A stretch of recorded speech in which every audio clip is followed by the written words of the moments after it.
H depth இருக்கக்கூடிய ஒரு கிணறுலேருந்து capital M mass இருக்கக்கூடிய ஒரு பக்கெட் ஆஃப் வாட்டரை ஸ்மால் எம் மாஸ் இருக்கக்கூடிய ஒரு கயிறு வழியாக மேலே தூக்குவதற்கு எவ்வளவு ஒர்க்கு செய்யணும் அப்படின்னு கேட்டிருக்கிறாங்க. Work is nothing but potential energy at the height of the H.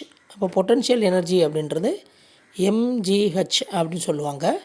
இந்த எம்ஜிஹெச் அப்படின்றது இங்கே வந்து 2 மாஸ் இருக்குது. ஒன்று வந்து பக்கெட்டோட மாசு, அது பார்த்திங்கனாக்கா பல்க் மாஸ் அப்படின்னு சொல்லுவாங்க.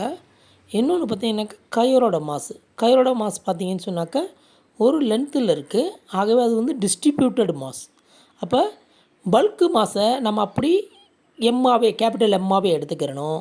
இந்த டிஸ்ட்ரிபியூட்டட் மாஸ் ஸ்மால் எம் இருக்குது பாருங்கள், அதுக்கு எப்போயுமே பார்த்திங்க அப்படின்னு சொன்னீங்கன்னாக்கா நாம் வந்து சென்டர் ஆஃப் மாஸ் பார்க்கணும். அப்போ centre of mass is nothing but small m divided by 2. அப்படியே மிட் பாயிண்டில் தான் அப்படியே சென்டர் ஆஃப் மாஸ் இருக்கும். அப்போ small m divided by 2 is the mass of the rope. ஓகேங்களா?